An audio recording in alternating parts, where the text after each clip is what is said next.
आखिर रावण के भाई विभीषण क्यों आए महाभारत में पांडवों से मिलने? महाभारत युद्ध में आखिर विभीषण ने किसका साथ दिया था? आप देख रहे हैं भक्ति मन, तो चलिए करते हैं ज्ञान की बातें। हिंदू धर्म ग्रंथों में हमें कुछ चिरंजीवों का वर्णन मिलता है जिनमें साक्षात ईश्वर द्वारा अमरत्व का वरदान मिला है। ये चिरंजीवी कलयुग के अंत तक जीवित रहेंगे। अतः भगवान श्री हरि विष्णु के 10वें अवतार यानी कल्कि अवतार का दर्शन करेंगे। हनुमान जी और भगवान परशुराम की तरह ही विभीषण का भी गिनती इन चिरंजीव में होता है। इन्हीं के तरह विभीषण आज भी जिंदा हैं, जिन्हें आज भी श्रीलंका की गुफाओं में देखे जाने की दावा कई बार सारे लोग कर चुके हैं। वहीं द्वापर युग में विभीषण के होने का संकेत मिलता है।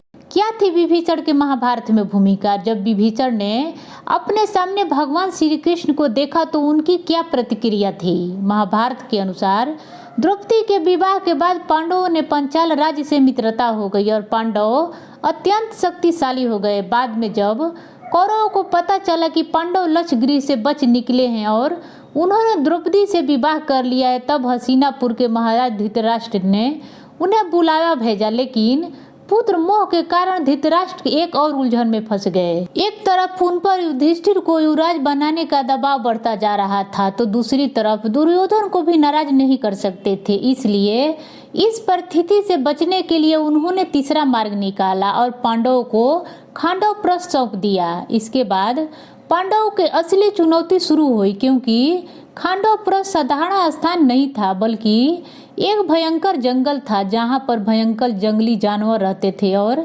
सारे नाग भी रहते थे। वहाँ किसी भी साधारण प्राणी का रहना असंभव था। ऐसे में सभी पांडवों ने मिलकर तक्ष नाग को हराया। पांडवों ने भगवान श्री कृष्ण की सहायता से मायासुर के सहारा लेकर उस शहर का सौंदर्यकरण किया, जिसके बाद वह एक शहर दिव्य स्वर्ण सुंदर शहर के रूप में सबसे सामने आया।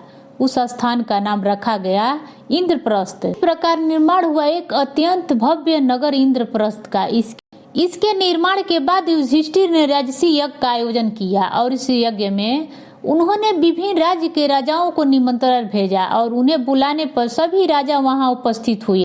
इस प्रकार युधिष्ठिर के राजसी यज्ञ में सभी छोटे बड़े राजा उपस्थित हुए। ऐसा कहा जाता है कि उस राजसी यज्ञ में लंका के राजा विभीषण भी आए थे और इंद्रप्रस्थ पहुंचकर विभीषण ने उस भव्य नगर का दर्शन किया तथा उन्होंने पांडवों के महल को भी देखा। विभीषण ने यह भी देखा कि युधिष्ठिर के राजपाट के आगे सभी राजा नतमस्तक हो रहे हैं। वहाँ सभी राजा युधिष्ठिर को स्वयं से ऊपर मान रहे हैं और युधिष्ठिर के आगे अपना सर झुका रहे हैं, लेकिन उन्होंने ना तो युधिष्ठिर के सत्ता को स्वीकारा और ना ही उन्हें युधिष्ठिर के आगे अपना सर झुकाया। यह देखकर अन्य सभी राजाओं ने इसका कारण पूछा। तब विभीषण ने उत्तर दिया।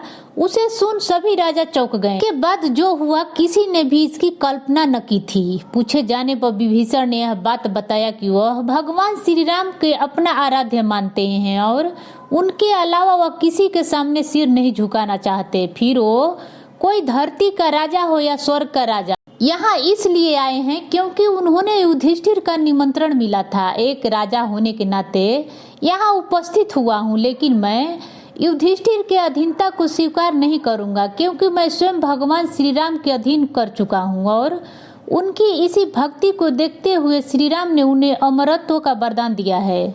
अतः मैं श्री राम के सिवा किसी और को भी अपना स्वामी नहीं मान सकता। तभी उस भरे हुए दरबार में आगमन हुआ भगवान श्री कृष्ण का और उनके बड़े भाई बलराम जी का। उनको आते देख सभी पांडव खड़े हो गए। युधिष्ठिर सिंहासन से उठ गए और स्वयं अर्जुन उनका स्वागत करने के लिए आगे बढ़े। वहां सभी ने भगवान श्री कृष्ण के समक्ष अपना सर झुकाया, लेकिन विभीषण ने ऐसा नहीं किया और भगवान श्री कृष्ण ने विभीषण को देख लिया और ऐसी माया रची जिसे भगवान श्री कृष्ण में प्रभु श्री राम के दर्शन करने के बाद विभीषण की आंखें भर आई और उन्होंने भगवान श्री कृष्ण के चरण स्पर्श किए। विभीषण समझ गए थे कि ये प्रभु श्री राम की लीला है और वह उनका आशीर्वाद लेकर वापस लंका लौट गए। कहते हैं कि विभीषण ने महाभारत के युद्ध में हिस्सा नहीं लिया क्योंकि स्वयं भगवान श्री कृष्ण युद्ध नहीं कर रहे थे, इसलिए विभीषण ने भी किसी का साथ नहीं दिया। विभीषण ऋषि कुलसत्य के पुत्र ऋषि विश्वा और कैकसी के सबसे छोटे पुत्र थे। राक्षस जाति के होने के बावजूद भी वह बाली और प्रहलाद के तरह हरि भक्त थे। उनका व्यवहार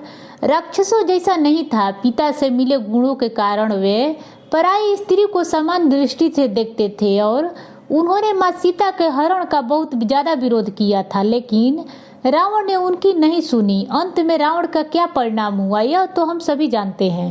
दोस्तों, यह थी राम भक्त विभीषण से जुड़ा हुआ रोचक कथा। कैसा लगा कमेंट बॉक्स में बताएं और पसंद आए तो लाइक कर मेरे चैनल को सब्सक्राइब करना न भूलें। फिर मिलेंगे अगले वीडियो में, तब तक के लिए धन्यवाद।